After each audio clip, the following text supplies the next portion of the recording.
आप देख रहे हैं डन न्यूज खबरें आप तक और मैं हूं आपके साथ अंजलि मिश्रा। डन न्यूज में आप सभी दर्शकों का स्वागत है। इस बुलेटिन की शुरुआत से पहले नजर डालते हैं आज के हेडलाइंस पर।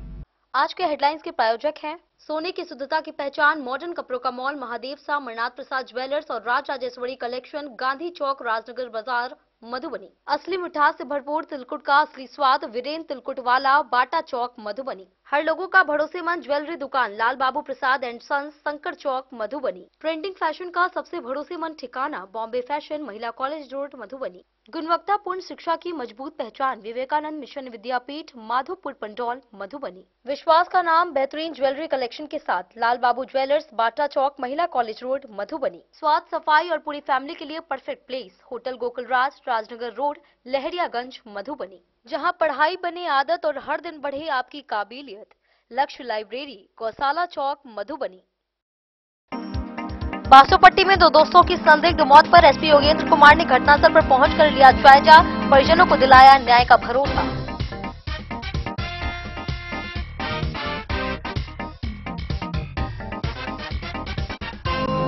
इंडो नेपाल बॉर्डर के समीप मधवापुर में एसएसबी ने 119 बोतल नेपाली शराब के साथ एक तस्कर को किया गिरफ्तार, साथ ही बाइक को किया जब्त।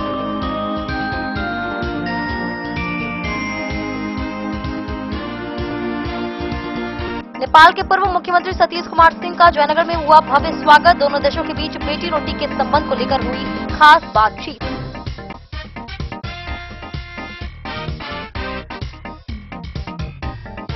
मधुबनी में डीएसपी अंकुर कुमार के नेतृत्व में चला सघन वाहन जांच अभियान, यातायात नियमों का पालन करने को लेकर कई गाड़ियों का काटा गया चालान।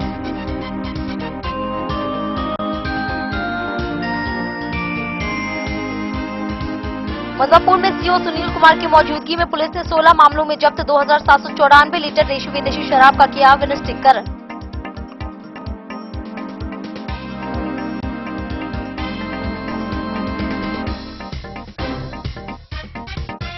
जिला पदाधिकारी अनिल शर्मा ने डीएलसीसी डीएलआरसी की बैठक में ऋण वितरण और साख जमा अनुपात की समीक्षा, बैंकों द्वारा गरीबों को सहजता से ऋण देने का दिया निर्देश।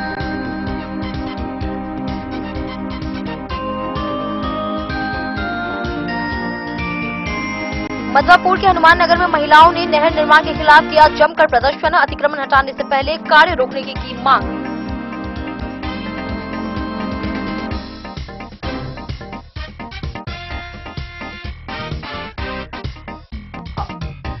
और जयनगर में पर्यटन विभाग की टीम द्वारा किया गया भ्रमण, शिलानाथ धाम व दुर्गा मंदिर समेत कई धार्मिक स्थलों को पर्यटक स्थल बनाने की तैयारी हुई शुरू।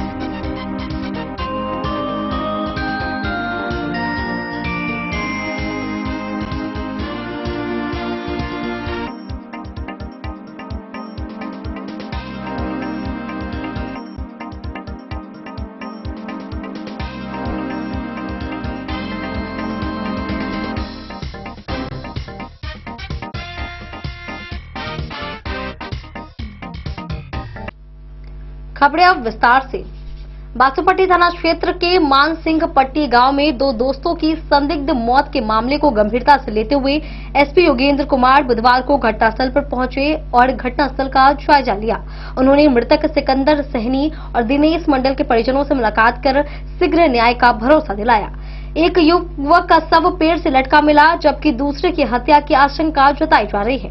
एसपी ने जयनगर डीएसपी के नेतृत्व में एसआईटी टीम का गठन किया है और तकनीकी अनुसंधान शुरू कर दिया है और जल्द ही इस मामले का खुलासा किया जाएगा।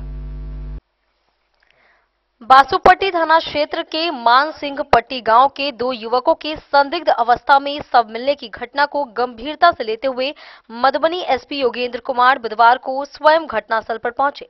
उन्होंने दोनों मृतकों के परिजनों से मुलाकात कर घटना की विस्तृत जानकारी ली और उन्हें हर संभव न्याय का भरोसा दिलाया। एसपी योगेंद्र कुमार सबसे पहले मानसिंह पट्टी गांव के निकट आम के बगीचे में उस सुनसान स्थान पर पहुंचे जहां सिकंदर सहनी का शव पुआल के पास से बरामद हुआ था। इसके बाद वे कौवाहा गांव के निकट उस निजी स्कूल के पास गए जहां दिनेश मंडल का शव पेड़ से लटका पाया गया था। घटनास्थल पर पहुंचकर एसपी ने अधिकारियों को जांच में तेजी लाने और दोषियों की शीघ्र पहचान कर कार्रवाई सुनिश्चित करने का निर्देश दिया। उन्होंने कहा कि इस घटना में शामिल किसी भी व्यक्ति को बख्शा नहीं जाएगा। एक की हत्या की आशंका है जबकि दूसरे की मौत संदिग्ध प्रतीत हो रही है। दोनों पहलुओं पर पुलिस गहन जांच कर रही है। एसपी ने बताया कि दोनों दोस्तों की मौत के मामले की जांच के लिए जयनगर डीएसपी के नेतृत्व में एक विशेष जांच टीम गठित की गई है, जो तकनीकी अनुसंधान के माध्यम से हर एंगल से जांच कर रही है। उन्होंने यह भी कहा कि दोषियों की पहचान कर जल्द उन्हें कानून के कटघरे में लाया जाएगा। घटनास्थल पर DSP Raghav Dayal, circle inspector Sanjay Kumar Singh, थाना अध्यक्ष विकास कुमार, एसआई प्रिया कुमारी, सुशील कुमार सहित कई पुलिस अधिकारी उपस्थित रहे। बताया गया कि बीते मंगलवार को मानसिंह पट्टी गांव निवासी 25 वर्षीय दिनेश मंडल का शव कौवाहा गांव के पास पेड़ से लटका मिला था, जबकि उसी गांव के शिवजी सहनी के पुत्र 25 वर्षीय सिकंदर सहनी का शव गांव के आम के बगीचे में पुआल के पास से बरामद किया गया था। सिकंदर की मौत तेजधार हथियार से हमला कर की गई, वही हत्या की आशंका जताई जा रही है। पुलिस दोनों मृतकों की दोस्ती और उनके बीच किसी प्रकार के संबंध की भी गहन जांच कर रही है। फिलहाल दोनों घटनाओं को संदिग्ध मानते हुए पुलिस शीघ्र खुलासा करने का दावा कर रही है। एसपी योगेंद्र कुमार मृतक सिकंदर सैनी के घर भी पहुंचे और उसके परिजनों तथा 3 माह की बच्ची से मिलकर भावुक हो उठे। उन्होंने परिजनों को आश्वस्त किया कि दर्दनाक घटना के दोषियों को किसी भी सूरत में छोड़ा नहीं जाएगा और जल्द से जल्द न्याय दिलाया जाएगा। जो एक दिन में सर 2 लाश बरामद हुआ सर इस घटना को। अभी ये मानसिंह पट्टी गांव है जहां पे हम लोग घटनास्थल पे आए हुए हैं और ये बासोपट्टी थाना अंतर्गत ये गांव है। कल यहां पे 2 डेड बॉडीज मिली थी और दोनों का ही पोस्टमार्टम कराया गया है। एफआईआर दर्ज करने की प्रक्रिया की जा रही है। इसमें 2 लड़के थे आपस में, दोनों दोस्त थे और दोनों ही नशा करते थे। ये परिवार वालों से और गाँव के लोगों से पता चला है और इसमें ऐसा प्रतीत हो रहा है कि दोनों के बीच में लड़ाई हुई है और उसके बाद ये इसमें से एक जिसकी बॉडी मिली है पेट में, उसमें चोट का निशान है, तो वो मर्डर का केस पूरी तरह से प्रतीत हो रहा है। दूसरी वाली जो बॉडी मिली है वो पेड़ पे लटका हुआ पाया गया था। प्रथम दृष्टया देखने में सुसाइड लग रहा है, लेकिन हम लोग इसमें मर्डर का एंगल भी रूल आउट अभी नहीं कर रहे हैं। तो दोनों ही घटनाओं को मर्डर मानते हुए ये आपस में दोनों ने ये घटनाएं की हैं या किसी तीसरे व्यक्ति ने की हैं, इन सारी चीज़ें की जाँच पड़ताल की जा रही है। कल यहाँ एफएसएल की टीम आई थी, उसने इंपॉर्टेंट एविडेंस यहाँ से कलेक्ट किए हैं। डॉग स्क्वाड को भी बुलाया गया था। पोस्टमार्टम रिपोर्ट भी जल्दी आने वाली है और एसटीपीओ जयनगर के नेतृत्व में एक विशेष टीम का गठन हमने किया है। टीम को हमने आदेश दिया है कि हफ्ते भर के अंदर इस केस का उद्भेदन करें और जो भी इसमें शामिल है सबकी पहचान और गिरफ्तारी जल्द से जल्द की जाएगी। धन्यवाद।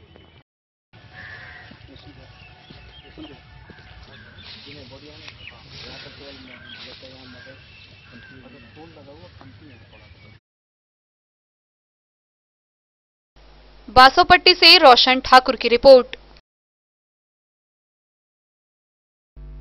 मधवापुर थाना क्षेत्र के रामपुर के पास एसएसबी ने नेपाल से शराब की खेप लेकर आ रहे बलराम यादव को बाइक समेत गिरफ्तार कर लिया। तलाशी में 119 बोतल नेपाली देशी व विदेशी शराब बरामद की गई। आरोपी दरभंगा सदर थाना क्षेत्र के सारा मोहनपुर निवासी है। घटना इंडो नेपाल बॉर्डर पिलर संख्या 294 से 2 किलोमीटर भारतीय क्षेत्र में हुई। एसएसबी ने जब्त शराब, बाइक व आरोपी को मधवापुर पुलिस के हवाले कर दिया। मधवापुर थाना क्षेत्र में एसएसपी की सतर्कता से एक बड़ा शराब तस्करी मामला उजागर हुआ है। बाइक पर नेपाली देशी और विदेशी शराब की खेप लेकर आ रहा एक धंधेबाज रामपुर के पास गिरफ्तार किया गया। एसएसबी की टीम ने मौके से बाइक को जब्त करते हुए आरोपी को गिरफ्तार कर लिया। पकड़े गए धंधेबाज की पहचान दरभंगा सदर थाना क्षेत्र के सारा मोहनपुर निवासी राम वृक्ष यादव के पुत्र बलराम यादव के रूप में की गई है। वह नेपाल से अवैध शराब की खेप लेकर भारतीय सीमा के भीतर बाजार की ओर जा रहा था। मामला Indo Nepal border pillar number 294 से करीब 2 किलोमीटर भारतीय सीमा के अंदर का बताया जा रहा है। उस समय एसएसबी की टीम नियमित गश्ती पर थी, तभी संदिग्ध अवस्था में आते देख बाइक सवार को रोकने का प्रयास किया गया। तलाशी में उसके पास से कुल 119 बोतल नेपाली देशी और विदेशी शराब बरामद की गई। एसएसबी ने जब्त शराब, बाइक और आरोपी को आगे की कार्रवाई के लिए मधवापुर पुलिस के हवाले कर दिया है। मधवापुर थानाध्यक्ष हर्षराज ने बताया कि आरोपी के खिलाफ आवश्यक कानूनी कार्रवाई करते हुए एफआईआर दर्ज की गई है और उसे न्यायिक हिरासत में भेज दिया गया है। एसएसबी की यह कार्रवाई सीमावर्ती इलाके में चल रहे अवैध शराब तस्करी नेटवर्क पर एक और बड़ी कार्रवाई मानी जा रही है। पुलिस और एसएसबी की संयुक्त टीम लगातार सीमा क्षेत्र में गश्त कर रही है ताकि नेपाल से आने वाली शराब की तस्करी पर पूरी तरह लगाम लगाया जा सके। द न्यूज के लिए मधवापुर से एसके दीपक की रिपोर्ट। नेपाल के मध्य प्रदेश के पूर्व मुख्यमंत्री सतीश कुमार सिंह का बुधवार को जयनगर स्थित कैट शाखा में व्यापारियों ने सम्मान किया। इस अवसर पर मुख्य पार्षद कैलाश पासवान, कैट अध्यक्ष प्रीतम बैरोलिया सहित कई व्यापारी मौजूद रहे। उन्होंने कहा कि भारत नेपाल का संबंध सीमाओं से नहीं बंधा बल्कि जन्मों जन्म का है। दोनों देशों के बीच बेटी रोटी के रिश्तों को और मजबूत करने की आवश्यकता है। उन्होंने बताया कि वे अपने कार्यकाल में दोनों देशों के बीच वाहन चालान और मुद्रा विनिमय व्यवस्था को ऑनलाइन करने की पहल की थी। नेपाल के मध्य प्रदेश के पूर्व मुख्यमंत्री सतीश कुमार सिंह बुधवार को जयनगर पहुंचे, जहां उनका भव्य स्वागत व सम्मान स्थानीय व्यापारियों द्वारा किया गया। यह सम्मान समारोह कन्फेडरेशन ऑफ इंडिया ट्रेडर्स की जयनगर शाखा में आयोजित हुई। मौके पर नगर पंचायत के मुख्य पार्षद कैलाश पासवान, कैट अध्यक्ष प्रीतम बैरोलिया, निर्मल चौधरी, सुनील बैरोलिया, विनय कुमार सिंह, कुलदीप कुमार समेत कई लोग मौजूद रहे। अपने संबोधन में पूर्व मुख्यमंत्री ने कहा कि भारत और नेपाल के लोग भले ही सीमाओं से बटे हुए हैं, लेकिन दोनों देशों के बीच का रिश्ता जन्मों जन्मांतर तक का है। उन्होंने कहा कि वर्तमान परिस्थितियों को देखकर लगता है कि दोनों सरकारें बॉर्डर पर तारबंदी योजना लागू करने की दिशा में काम कर रही है। उन्होंने आगे कहा कि भारत नेपाल के बीच सदियों से कायम रोटी बेटी का संबंध हमारी साझा संस्कृति की पहचान है, जिसे और मजबूत बनाने की आवश्यकता है। उन्होंने बताया कि जब वे सरकार में थे तब उन्होंने नेपाल के प्रधानमंत्री से यह आग्रह किया था कि भारत से नेपाल जाने वाले वाहन चालकों के चालान की प्रक्रिया ऑनलाइन की जाए और नेपाल भ्रमण पर गए भारतीय नागरिकों को भारतीय रुपए 200 व 500 के नोट के विनिमय की सुविधा उपलब्ध कराई जाए। मजबूत है और रहेंगे भी। तो ऐसे मामलों में कई ऐसा मामला जो व्यावसायिक दृष्टिकोण से कभी तनावपूर्ण व्यवस्था है, तो इस पे आप क्या कुछ कहना चाहेंगे? देखिए, आज का खास करके यहाँ पर मेरा जो विजिट हुआ है इसी विषय पर हुआ है, क्योंकि हम लोग आज तक यहाँ पर नेपाल और भारत का जो है जो बोला जा रहा है बेटी रोटी का जो संबंध है, उसी संबंध के तहत जो है सो हम लोग आते हैं जाते हैं और यहाँ का जो है सो व्यापार होता है या जो भी होता है उस हिसाब से। लेकिन जो हिसाब से धीरे धीरे आपको बॉर्डर का एरिया में जो तनाव बढ़ रहा है, जो अब जो इस लेवल पे जो तनाव बढ़ रहा है, इस तनाव इसी ही बढ़ते रहे तो कल होकर ये संबंध हम लोग का नहीं रह जाएगा। हम लोग के यहाँ पर जो है तो मान लीजिए कल होकर फेंसिंग वारंट लग जाता है या बॉर्डर सील हो जाता है तो कौन सा संबंध रह जाएगा, तो कौन सा ये हम लोग का बेटी रोटी का संबंध रह जाएगा। इसलिए हम लोग का दोनों साइड का, चाहे वो बिहार साइड का हो चाहे नेपाल साइड से हो, ऐसा कोई भी गतिविधि ना हो जिससे कि हम लोग का बॉर्डर का तनाव का जो है वृद्धि, पर तनाव कम किस हिसाब से होगा उस पर हम लोग को काम करना पड़ेगा, उसको एडवोकेसी करना पड़ेगा।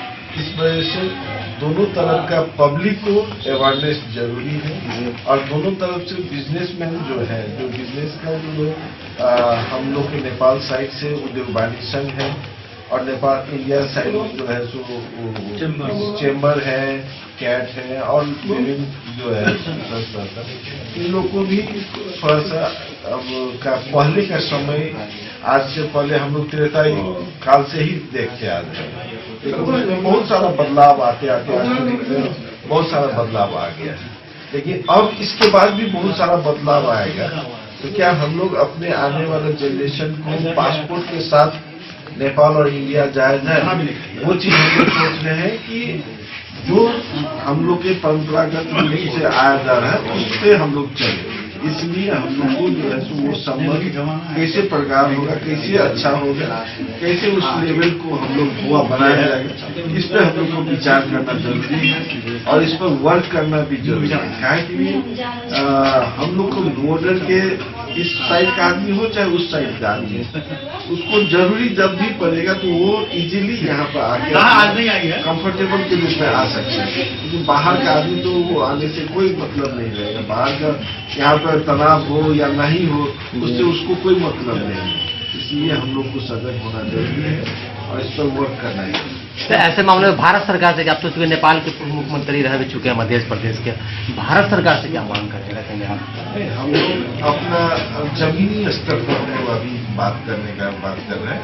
क्योंकि आज की डेट में कोई भी चीज ऐसा नहीं होगा जो कि इमीडिएट गवर्नमेंट लेवल तक पहुंच जाए और गवर्नमेंट से तुरंत हो जाएगा। जी हम लोग को दोनों साइड जमीनी वर्क में हम लोग को आम पब्लिक संस्था को वर्क करना पड़ेगा और वो वर्क ऐसा हो जो कि गवर्नमेंट को लगे, जो नहीं हम लोग जो करने जा रहे हैं वहाँ पर थोड़ा कड़ाई करे या जो भी करे, ये वहाँ का वातावरण अनुकूल नहीं होगा, प्रतिकूल होगा। क्योंकि यहाँ का जो रिलेशन है उस रिलेशन को और डेवलप करने के लिए और मजबूती करने के लिए उस हिसाब से आयाम सब अपना पड़ेगा। इस हिसाब से जो है जो भी गतिविधि है जिससे चाहे वो नेपाल सरकार को हो या चाहे भारत सरकार को हो, कोई भी तरह का तनाव नहीं हो, उस चीज को हम लोग को मद्देनजर होकर काम करना पड़ेगा, तभी जाके ये सिस्टम रह पाएगी। नहीं तो जिस हिसाब से आगे बढ़ते जा रहा है तो हमको ज्यादा दिन ये समय ज्यादा बहुत दूर नहीं दिख रहा है, क्योंकि हम लोग का बॉर्डर ऐसे ओपन नहीं रह पाएगा। तो इसलिए ये गंभीर विषय है और हम लोग जाएंगे तो जाएंगे क्या, क्योंकि हम लोग का जन्म बॉर्डर साइड में हुआ है। हम लोग का थोड़ा सा भी कुछ होगा तो हम लोग इधर भारत में आएगा। हम लोग का शादी भारत में हुआ है, इधर का शादी नेपाल में हुआ है, तो कहाँ जाएंगे? अपना जो संबंध था ये तो फील ही नहीं होता था क्योंकि हम लोग एक दूसरे कंट्री में जा रहे हैं, ये फील होता था क्योंकि हम एक घर से दूसरे घर जा रहे हैं। वो फील करने के लिए उस चीज को लिए वातावरण बनना चाहिए और बॉर्डर पर उस लेवल पर तनाव नहीं होना।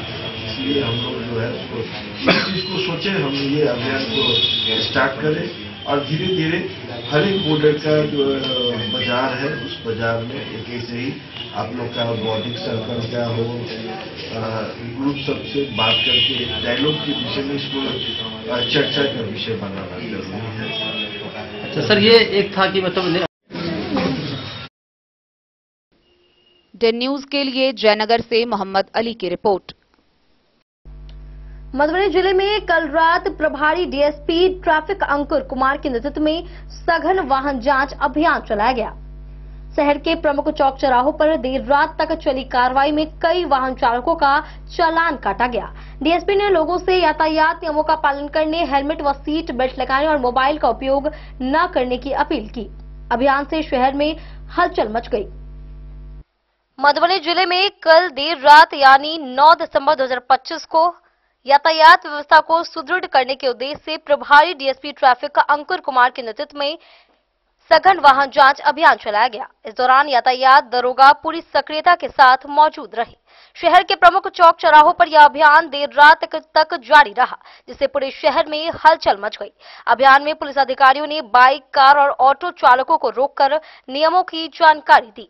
डीएसपी अंकुर कुमार ने कहा कि सड़क सुरक्षा केवल पुलिस की जिम्मेदारी नहीं बल्कि हर नागरिक का कर्तव्य है।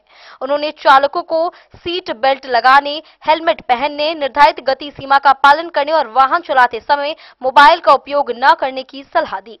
इसके साथ ही वाहन चलाते समय उचित जूते पहनने की भी चेतावनी दी गई, ताकि किसी आकस्मिक स्थिति में नियंत्रण बना रहे। अभियान में नियम तोड़ने वाले कई चालकों का मौके पर चालान काटा गया। पुलिस ने बताया कि ऐसे अभियान आगे भी नियमित रूप से चलाए जाएंगे, जिससे दुर्घटनाओं पर अंकुश लगे और शहर में सुरक्षित यातायात व्यवस्था सुनिश्चित हो सके। इस कार्रवाई से पूरे मधुबनी शहर में हड़कंप मच गया। आम लोगों ने इसे सड़क सुरक्षा के लिए आवश्यक कदम बताते हुए काफी सराहा है। वहीं प्रशासन का मानना है कि इस तरह के अभियान से शहर में यातायात अनुशासन में सुधार होगा और लोगों में नियम पालन की जागरूकता बढ़ेगी। डेन न्यूज के लिए प्रवीण कुमार झा की रिपोर्ट। वक्त हो चला एक छोटे से ब्रेक का। मिलते हैं ब्रेक के बाद, आप बने रहिए हमारे साथ। वीरेंद्र तिलकुट वाला, जहां आप पाएंगे गया के मशहूर कारीगर द्वारा तिलकुट, मुरब्बा, खजूर, अमोट, रुमाली लच्छा, घी लच्छा, गजक, गुड़ मेवा, चीनी मेवा। यही नहीं, लट्ठा बादाम, बादाम पापड़ी, खोया तिलकुट, गुलाब रेवड़ी, तिलकुट स्पेशल, तिलकुट जनरल, तिलकतरी, खुला तिल भी यहाँ उपलब्ध है। स्वाद ऐसा जो एक बार जुबान से लग जाए तो आप भूल न पाए। हम रखते हैं आपकी सेहत का ख्याल, इसलिए पूरी सफाई व स्वच्छता के साथ यहाँ आपका मनपसंद तिलकुट तैयार किया जाता है। एक बार अवश्य पधारें वीरेंद्र तिलकुट वाला, बाटा चौक, बाटा शोरूम के सामने, मधुबनी। अब आपके अपने शहर मधुबनी में खुल चुका है आधुनिक सुविधाओं से सुसज्जित लक्ष्य लाइब्रेरी। यहाँ आपको मिलेगा 24 घंटे 7 दिन खुला रहने वाला अध्ययन स्थल, जहाँ हर वक्त रहेगा शांत और प्रेरणादायक माहौल। सुविधा है फ्री पार्किंग, आरओ वाटर और फुल्ली एयर कंडीशनड हॉल की। बिजली की कोई चिंता नहीं, क्योंकि 24 घंटे पावर बैकअप इन्वर्टर और हर सीट पर इंडिविजुअल चार्जिंग पॉइंट है उपलब्ध। आपके पढ़ाई को रफ्तार देने के लिए है high speed internet, wifi, current affair magazine और प्रतिदिन हिंदी इंग्लिश न्यूज़पेपर। साथ ही लॉकर सुविधा, डिस्कशन पॉइंट और आरामदायक हैंडल वाली कुर्सियां भी उपलब्ध है। आपकी सुविधा के लिए यहाँ है कैफेटेरिया का उत्तम प्रबंध। तो इंतजार किस बात का, आज ही आइए और जुड़िए लक्ष्य लाइब्रेरी से। हमारा पता है गौशाला चौक, मोबाइल टावर के सामने, मधुबनी। लक्ष्य लाइब्रेरी, जहां पढ़ाई का हर लक्ष्य होगा पूरा। मधुबनी, इस शादी सीजन सिर्फ हमारे साथ खरीदे और पाए 100% एक्सचेंज वैल्यू। आप सोने, चांदी या हीरे के आभूषणों की तलाश में हैं, तो हमारे ज्वेलरी शॉप में मिलेंगे आपको हर तरह के आभूषण बेहद किफायती दामों पर। हर अवसर के लिए आभूषण आपके बजट में। लाल बाबू प्रसाद एंड सन्स, संकट चौक, बैंक ऑफ इंडिया के बगल में, मधुबनी। नए और शानदार स्टॉक के साथ अब हर रिश्ते को करे और भी सुंदर। लाल बाबू प्रसाद एंड सन्स, संकट चौक, बैंक ऑफ इंडिया के बगल में, मधुबनी। हमारे सभी गोल्ड ज्वेलरी शॉप पर HUID है मौजूद।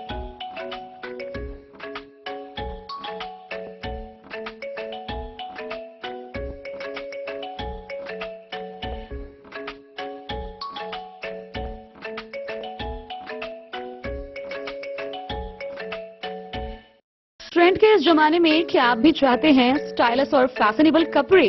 क्या आप अपने लुक को अपग्रेड करना चाहते हैं? अगर हाँ, तो आज ही आएं Bombay fashion readymade sari showroom. हमारे पास पुरुषों, महिलाओं और बच्चों के लिए है नए से नए फैशन ट्रेंड में कपड़े और एक्सेसरीज का लार्ज कलेक्शन। आपके बजट और हर अवसर के लिए खास। चाहे काम के लिए हो नए आउटफिट की तलाश, या पार्टी के लिए ड्रेस, या किसी खास अवसर के लिए सूट, सलवार और साड़ी, हमारे पास है हर एक ब्रांड। क्रिम्सन क्लब, मुफ्ती, टर्टल और किलर के SIS स्टोर्स। इसके अलावा रेमंड, स्पार्की, जॉकी, लक्ष्मीपति, मान्यवर, ब्लैकबेरी, नवाब पार्कर जैसे बड़े ब्रांड। तो देर किस बात की, आज ही आए बॉम्बे फैशन साड़ी एवं रेडीमेड शोरूम। हमारा पता है महिला कॉलेज रोड, मधुबनी।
लाल बाबू ज्वेलर।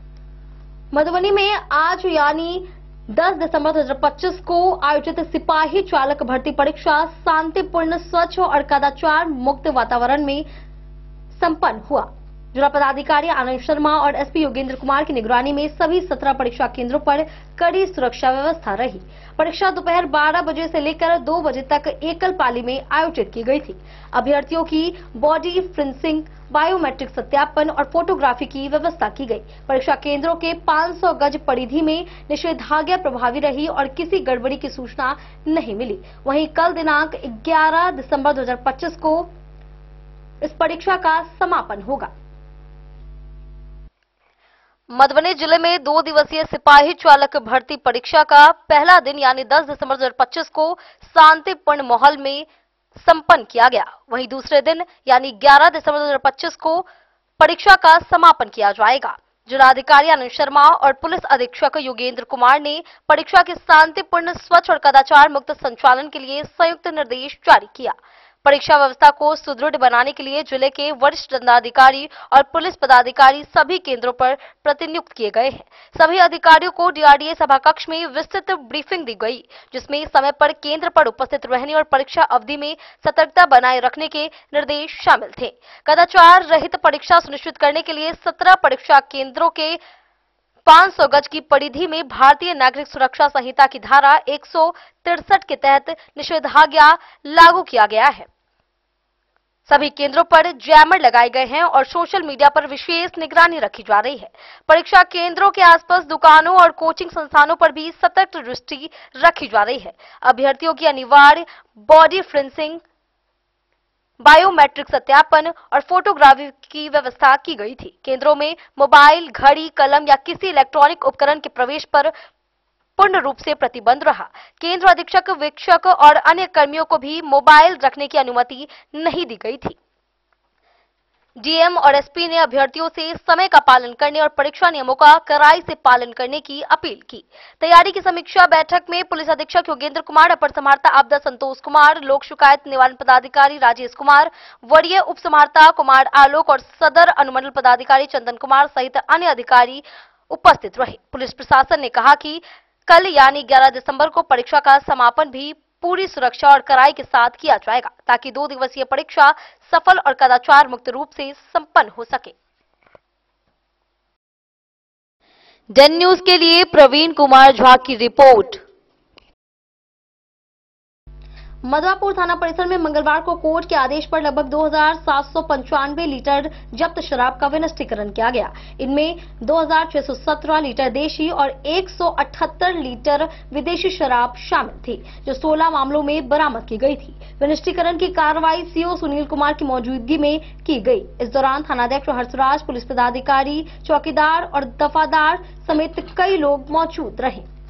मधवापुर थाने के मालखाना में रखी गई कुल 2795 लीटर शराब का विनिष्टीकरण किया गया। यह शराब नेपाली, देशी एवं विदेशी किस्म की थी और इसे 16 अलग अलग मामलों में जब्त किया गया था। नष्ट की गई शराब में देशी शराब की मात्रा करीब 2617 लीटर और विदेशी शराब की मात्रा 178 लीटर बताई जा रही है। शराब का विनिष्टीकरण मंगलवार को कोर्ट के निर्देशानुसार किया गया। इस दौरान सीओ सुनील कुमार की मौजूदगी में यह कार्रवाई संपन्न हुई। मौके पर थानाध्यक्ष हर्षराज सहित कई पुलिस अधिकारी, चौकीदार और दफादार मौजूद रहे। डेन न्यूज के लिए मधवापुर से एसके दीपक की रिपोर्ट। मधुबनी समाहरणालय सभाकक्ष में जिलाधिकारी आनंद शर्मा की अध्यक्षता में डीएलसीसी एवं डीएलआरसी की बैठक आयोजित की गई। जिला पदाधिकारी ने सभी बैंकों को गरीबों व जरूरतमंदों को सहजता से ऋण देने और केसीसी आवेदनों को बिना कारण खारिज न करने का निर्देश दिया। उन्होंने सब्सिडी भुगतान में तेजी लाने, पीएमईजीपी, पीएम स्वनिधि व मुद्रा योजनाओं में प्रगति सुनिश्चित करने को निर्देश दिया।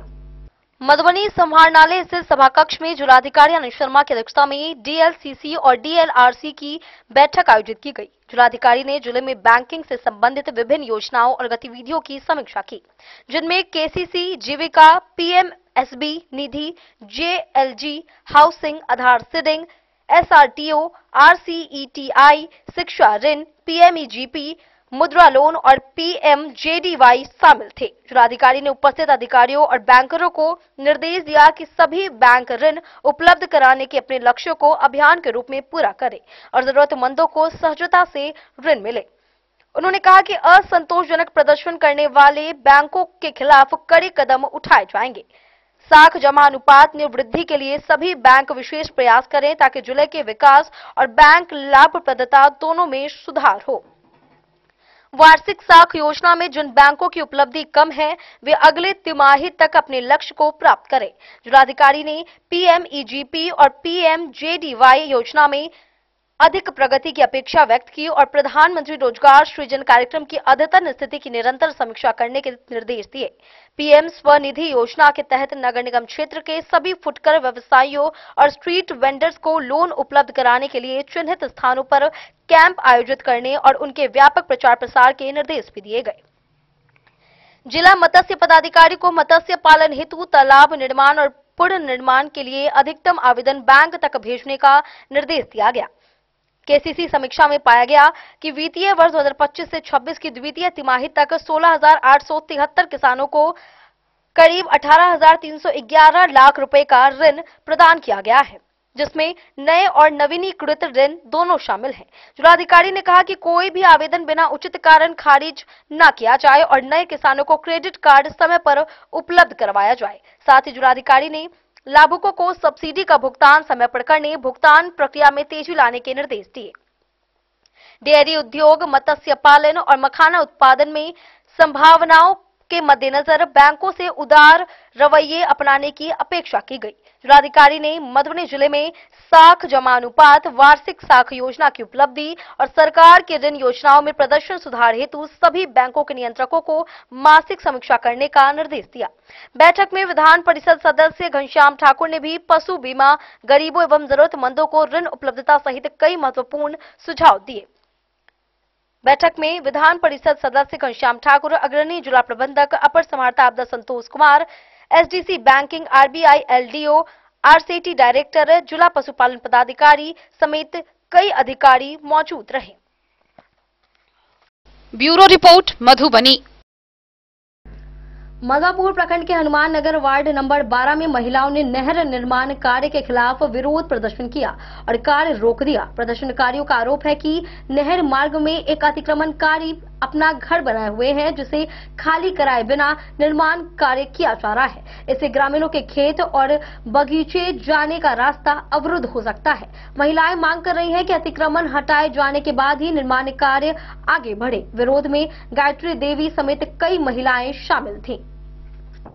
मधवापुर प्रखंड के हनुमान नगर में महिलाओं ने नहर निर्माण कार्य के खिलाफ जोरदार विरोध प्रदर्शन किया और कार्य को रोक दिया। गुस्साई महिलाओं ने प्रशासन के खिलाफ जमकर नारेबाजी भी की। यह विरोध वार्ड नंबर 12 में सोमवार को हुआ। प्रदर्शनकारियों का आरोप है कि चल रहे नहर निर्माण की राह में एक अतिक्रमणकारी ने घर बना लिया है। प्रशासन उसे खाली कराए बिना घर के आगे और पीछे दोनों तरफ नहर का निर्माण कर रहा है। यदि निर्माण कार्य पूरा करने से पहले इस अतिक्रमण को हटाया नहीं गया तो ग्रामीणों को अपने खेत और बगीचे तक जाने का रास्ता नहीं मिलेगा। इसके साथ ही नहर निर्माण कार्य भी लंबित हो सकता है। इसलिए महिलाएं यह मांग कर रही थी कि अतिक्रमण खाली कराने के बाद ही आगे पीछे का निर्माण कार्य किया जाए। विरोध प्रदर्शन में गायत्री देवी और मालती देवी सहित कई महिलाएं शामिल थीं। की समस्या की छे त रास्ता हमर बेटी पुताऊ सब कुछ सबया जाय हबे त घर में बंद रहल हबे। ई सरकार एक एक को बाजी पैसा लाने हबे, घर में गिरा रहल हबे। रास्ता दादा त काम चालू होतै। मतलब ई जे घर के आदमी छथिन से पैसा ल लेने हां पैसा ल लेने छथिन, लेकिन घर नहीं हटा रहल। घर नहीं हटा रहल हबे। अच्छा माने हुनकर जमीन ले छी, सरकारी वाला सरकार से हम जमीन ले छी, रास्ता ले ल। बेटी पुता घर में कतु करत, घर में रह अही लेल कोची रास्ता छोड़ दे, काम चालू करो। की नाम है यहाँ के? नाम की? नाम है मालती देवी। की छे समस्या है? हम लोग का समस्या यही है, रास्ता हम लोग का चाहिए, दोनों बगल रास्ता चाहिए। रास्ते को लेकर के ही आप लोग आज काम रुकवा दिया है। नहर वाला अभी किधर से होकर के जाते हैं उधर? अभी घूम के जाते हैं, मुस्लिम के आगे जाके खेत में निजी जमीन से होकर के अभी जाते हैं। हाँ निजी, मुसलमान का निजी जमीन है, वो मुसलमान नहीं जाने देगा तो कौन जगह जाएगा। अच्छा, इस मामले को लेकर के आप लोग प्रशासन को, विभाग को सूचना कभी दिए हैं? हाँ दिए है। तो उसमें क्या मिला था? आश्वासन वगैरह कुछ मिला था? कुछ आश्वासन मिला था आप लोगों को? यही बता रहे थे कि मान के चलिए 22 तारीख को तोड़ेंगे, है ना। 22 तारीख के बोल रहे थे तो 22 तारीख नहीं टूट पाए, क्योंकि देखिए अभी 22 तारीख का ट्रेन है, लेकिन बोले कि अगर इसमें दब जाते तो उसका जिम्मेवार कौन लेते। और दूसरा की बात, हम लोग अगर गाँव में अगर मरण हम हो जाएंगे तो फिर हम किस होके जाएंगे। हम लोग का रोड एक नहर से यही हुआ सुख कि आन जान के लिए, है ना, अगर हो जाएगा और गाड़ी घोड़ा आन जान करेंगे तो बहुत असुविधा रहेगा। अभी असुविधा है, यही हम चाहते हैं। हाँ, क्या नाम है आपका? लाल बिहारी राम, हनुमान नगर। आपका नाम क्या है? सीताराम। न्यूज के लिए मधवापुर से एसके दीपक की रिपोर्ट।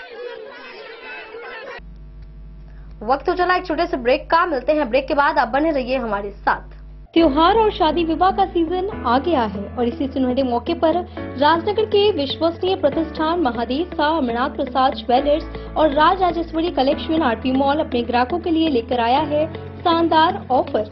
अब सोने चांदी के गहनों की मेकिंग चार्ज पर 32% तक की पाई छूट और डायमंड ज्वेलरी पर भी 22% तक का विशेष डिस्काउंट। तो बढ़ते दामों से पहले अपने मनपसंद गहनों की बुकिंग आज भी कराएं। वहीं Raj Rajeshwari collection RP mall में साड़ी, सूट, लहंगा, कुर्ता पैजामा, शेरवानी, जींस, शर्ट, बच्चों के कपड़े और बेडशीट का आकर्षक व नवीनतम कलेक्शन भी उपलब्ध है और इन सभी कपड़ों पर मिल रहा है फ्लैट 32% तक का डिस्काउंट। तो देर किस बात की, इस त्योहार और शादी सीजन को बनाए और भी खास। केवल महादेव सा अमरनाथ प्रसाद ज्वेलर्स और Raj Rajeshwari collection RP mall के साथ। हमारा पता है गांधी चौक, राजनगर बाजार, मधुबनी। गोकुल राज।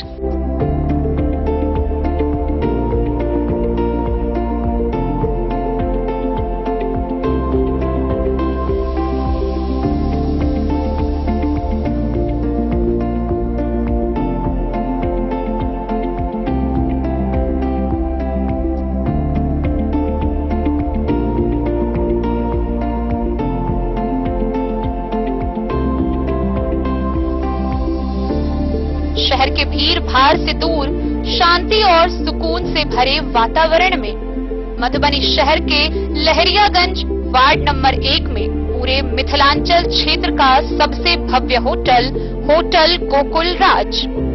4 मंजिला इमारत की इस होटल में है 4 बड़े बड़े बैंकेट हॉल, रिंग सेरेमनी, शादी, मीटिंग या पार्टी, हर एक आयोजन के लिए अलग से हॉल की व्यवस्था, रेस्टोरेंट की व्यवस्था जहां एक से बढ़कर एक लजीज व्यंजनों का मिलेगा संगम और रहने का उचित प्रबंध, suite room, AC room, non AC room से सुसज्जित होटल जहां लिफ्ट की भी है व्यवस्था, पार्किंग का पूरा इंतजाम।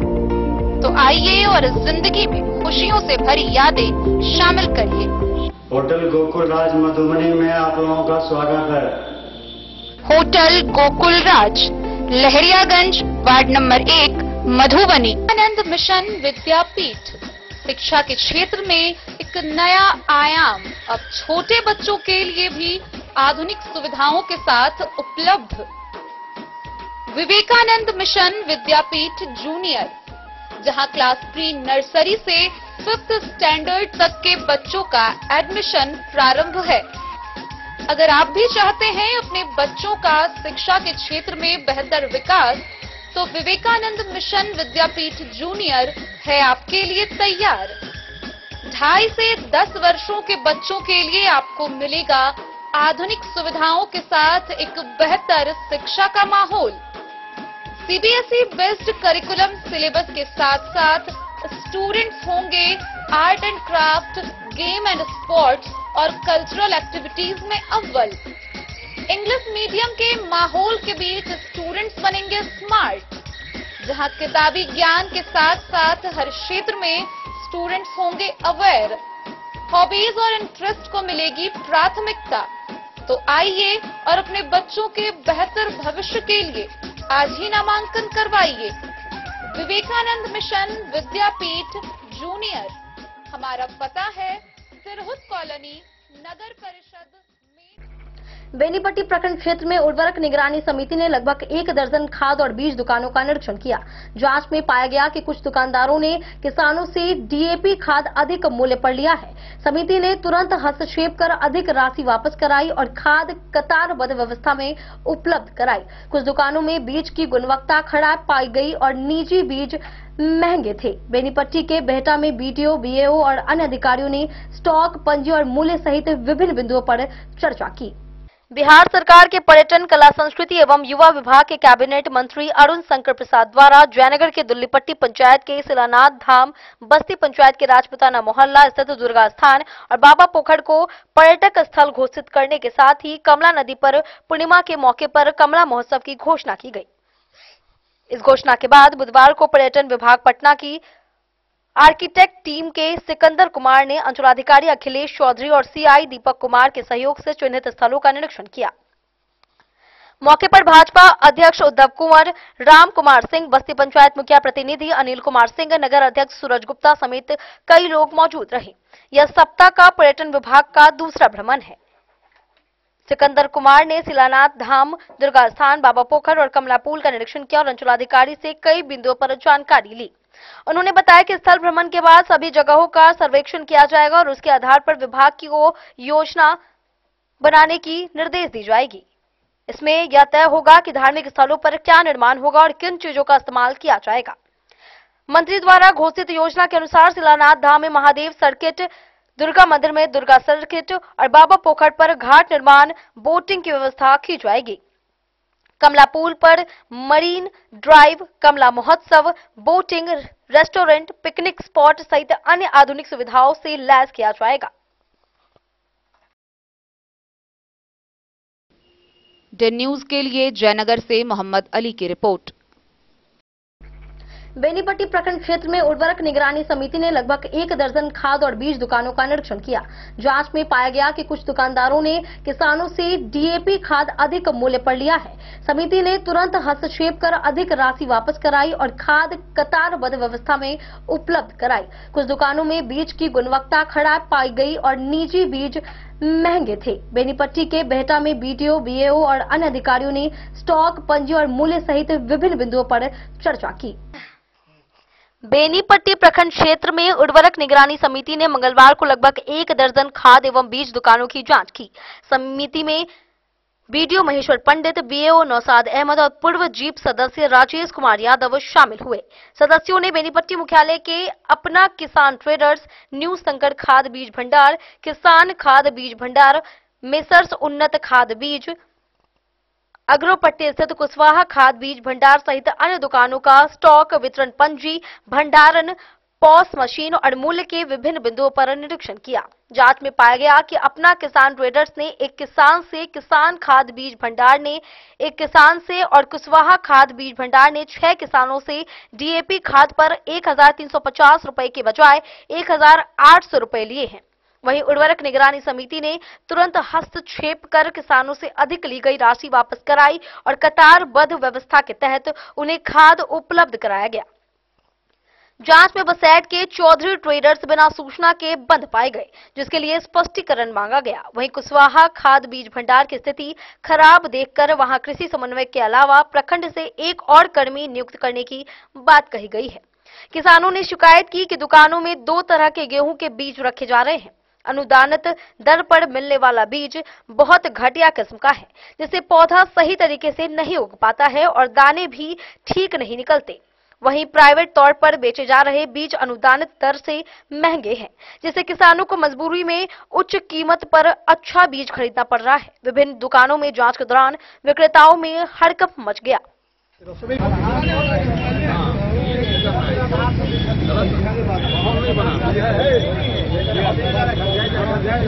खाली कर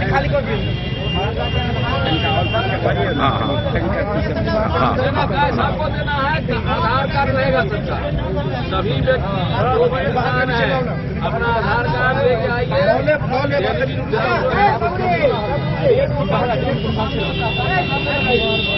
साल का सामने लगाइए, पता ढके हुए हैं, साल का सामने रखिए, अपडेट कर दीजिए।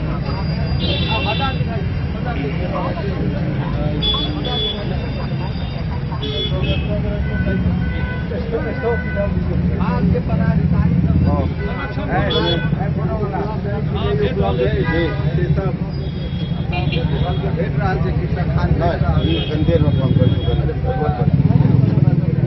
बीज का पर्याप्त मात्रा में उपलब्धता है, कहीं कोई दिक्कत नहीं है, कहीं कोई शिकायत नहीं है। इस बार हम लोग खुद परेशान है, जो भी स्टॉक है वो निकल नहीं रहा है, क्योंकि नमी इतनी है होने के कारण, पानी के होने के कारण बुआई लगभग 50% के प्रभावित होने की आशंका हम लोग को लगी हुई है। किसान बहुत कम संख्या में हम लोग यहाँ आ रहे हैं, कहीं से कोई नमी के कारण। जी, नमी के कारण बहुत परेशानी हो रही है। इससे पहले हम लोग को रोदी पड़ा हुआ था, इस बार दहाड़ है, पानी हो गया है, भारी परेशानी, हम लोग आर्थिक संकट से हम लोग सामना कर रहे हैं। बताया जा रहा है कि मतलब रेट से निर्धारित रेट से अधिक खाद लिया जा रहा है, इस संबंध में नहीं, इसमें निर्धारित अधिक नहीं लिया जा रहा है। डीएपी का जो कीमत है वही लिया जा रहा है। मिक्सचर का कीमत, एमपी के मिक्सचर डीएपी जो कीमत है उसका मूल्य अधिक है, तो वो किसान समझ नहीं पाते हैं। जो सिर्फ डीएपी करके उसको ले लिया जाता है। मिक्सचर डीएपी का कीमत 1750 1800 रुपये है, वो दिया जा रहा है, और डीएपी 1350 में ही मिलता है। लेकिन वो किसानों से किसी जानकारी माध्यम पूछते बताया जाता है कि हमको इतना में डीएपी मिला, लेकिन वो नहीं क्लियर कर पाते हैं कि ये मिक्सचर डीएपी हमको इतना मिला। तो खाद की किल्लत की समस्या नहीं है, ऐसी कोई समस्या नहीं, ऐसी कोई समस्या नहीं है। बहुत कम संख्या में किसान आ रहे हैं।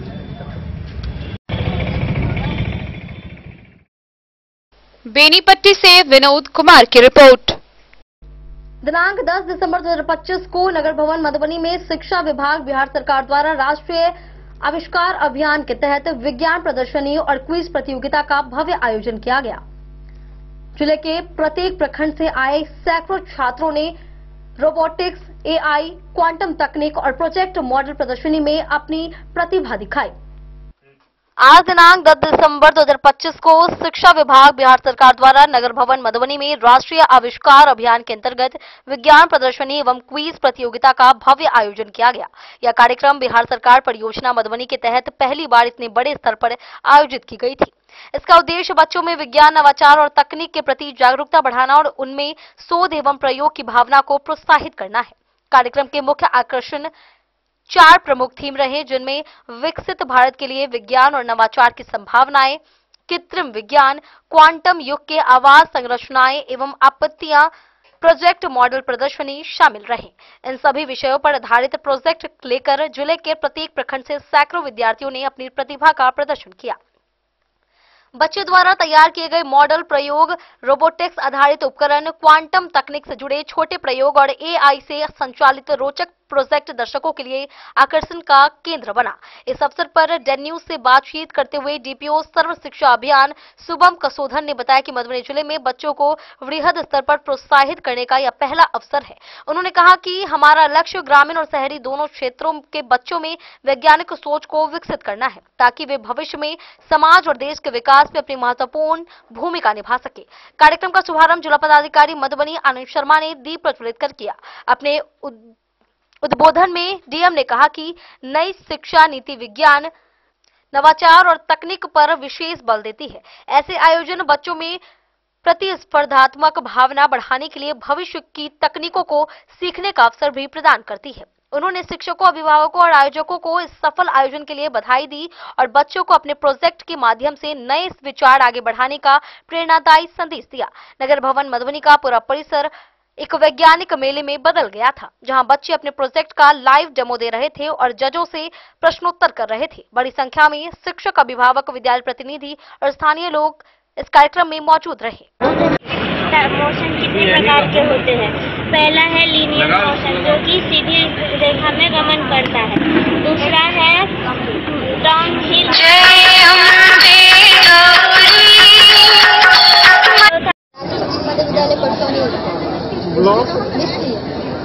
अमन कुमार। किस क्लास में? 7। बहुत अच्छा, बहुत बढ़िया। क्या सब बनाए हो? सर डिजिटल इंडिया बनाए। इसमें क्या सब है? सर इसमें हो गया बैंक है ये, और ये स्कूल है, और ये हॉस्पिटल है, ये फैक्ट्री है। क्या नाम हुआ? अमन भारती। किस स्कूल से हो? राजकीय मध्य विद्यालय परसौनी बिजली। नाम क्या हुआ? अमन भारती। चौथा है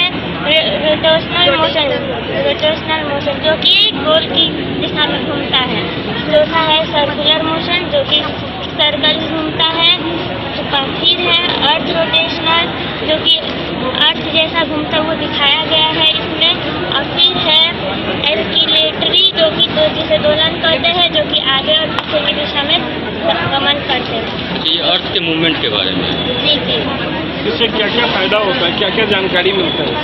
इससे पता चलता है कि हम जो इससे रोज की जीवन में उपयोग भी होता है, जैसे रोड पर जाते हैं तो कौन सा मोशन उपयोग होता है, बच्चा सब जो झूला झूलता है तो कौन सा मोशन उपयोग होता है, अर्थ जो रोटेट करता है कौन सा मोशन होता है, ये सब मेला ग्रह में ज्यादा दिखाई पड़ता है।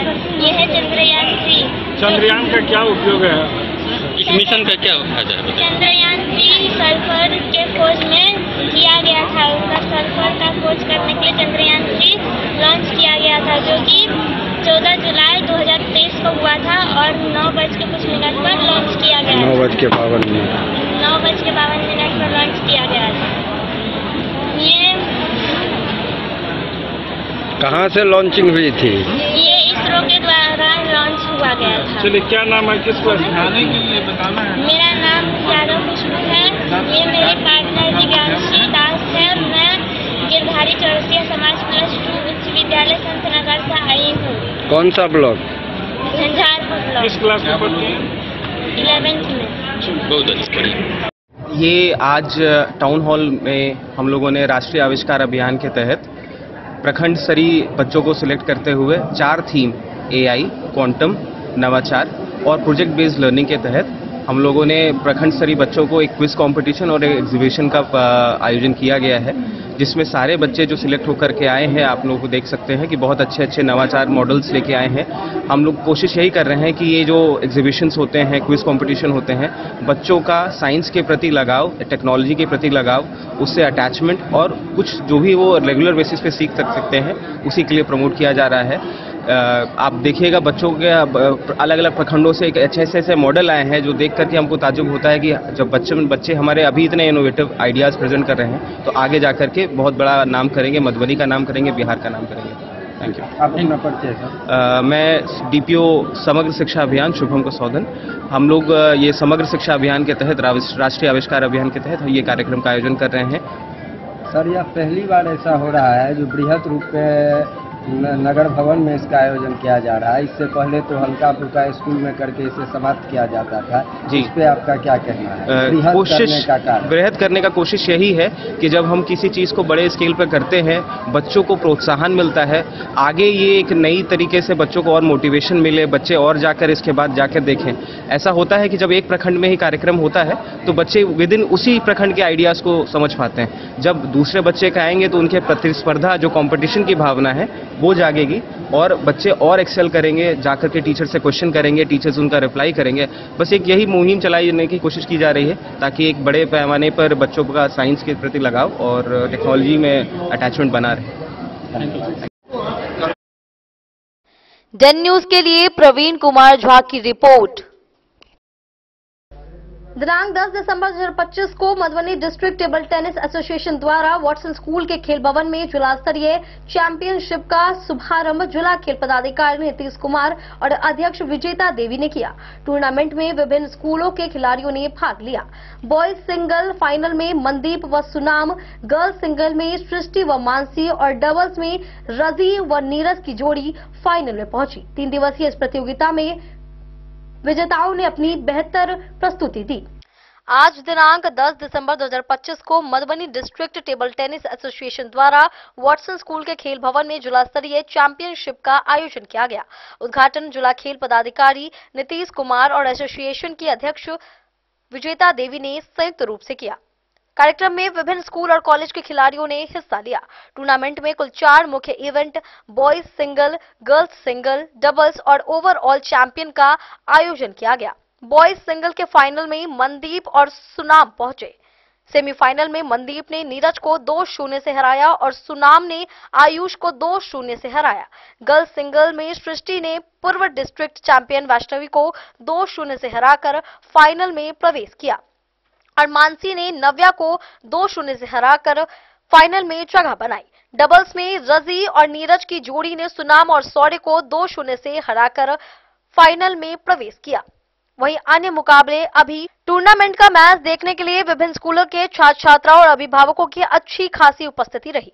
मौके पर सचिव संतोष झा ने बताया कि यह 3 दिवसीय टूर्नामेंट है और सभी विजयी प्रतिभागियों को अंतिम दिन पुरस्कार दिए जाएंगे। इसके साथ ही उन्होंने कहा कि इस टूर्नामेंट के रैंकिंग के आधार पर जनवरी में मधेपुरा में आयोजित होने वाले राज्य स्तरीय टूर्नामेंट में खिलाड़ी भाग लेंगे। डन न्यूज के लिए प्रवीण कुमार झा की रिपोर्ट।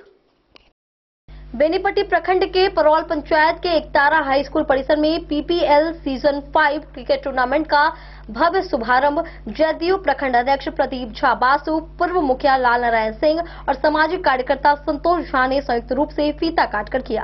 पहला मैच अजनौली व सीरियापुर के बीच खेला गया, जिसमें अजनौली ने टॉस जीतकर गेंदबाजी चुनी। टूर्नामेंट में 8 टीमें भाग ले रही हैं। वहीं विजेता टीम को बाइक व ट्रॉफी तथा उप विजेता को 25,000 नगद रुपए दिया जाएगा।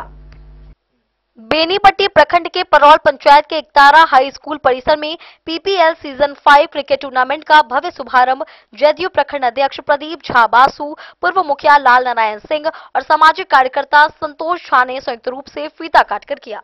उद्घाटन के अवसर पर प्रदीप झा बासु ने कहा कि युवाओं में क्रिकेट के प्रति बढ़ती दिलचस्पी उत्साहजनक है। यह केवल खेल नहीं बल्कि भावनाओं का प्रतीक है और युवाओं को प्रोत्साहित करने के लिए वे हमेशा आगे रहेंगे। पहला मुकाबला अजनौली बनाम सीरियापुर के बीच खेला गया, जिसमें अजनौली की टीम ने टॉस जीतकर पहले गेंदबाजी करने का निर्णय लिया।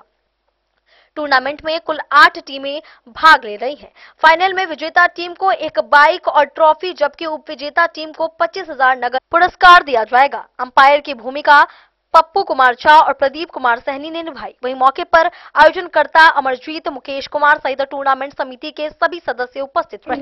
हर एक क्षेत्र में जैसे भी प्रकृति के बीच में से देना और आज ही प्रदेश देख सके छे, सुन सके छे, दुनिया उतारी हरे जगह खरा मुखियो ने वही टाइम में ले लिए। मनरेगा से एक पार्ट बेबो के ले और पार्ट बाकी रहे तो कोरोना आला के बाद टेरर से माइक देना बंद करा देने तो फिर ओकर बाद सीजन में अशोक ग्राम पंचायत समिति से माइक भर ये स्कीम हम सब पहले से ले रही आम सभा से स्कूल के। और हम मुखिया लाल नारायण सिंह परौल पंचायत के, हमारे तो घरे यहाँ है।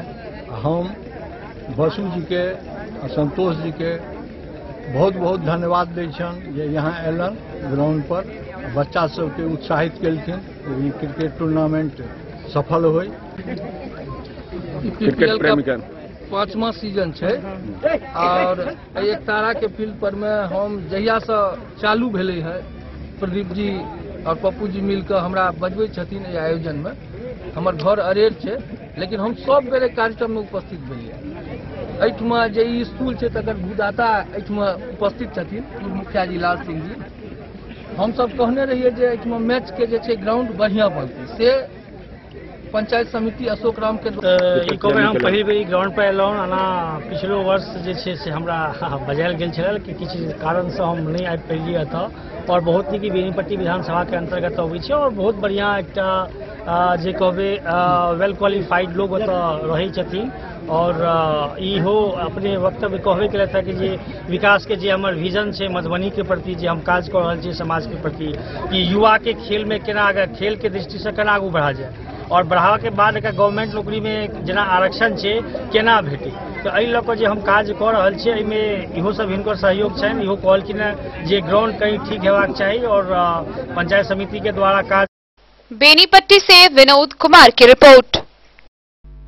आज के इस बुलेटिन में फिलहाल इतना ही। कल फिर हाजिर होंगे नए खबरों के साथ। तब तक दीजिए पूरी टीम को इजाजत और मधुबनी के हर छोटे बड़े खबरों को देखने के लिए देखते रहिए डन न्यूज खबरें आप तक।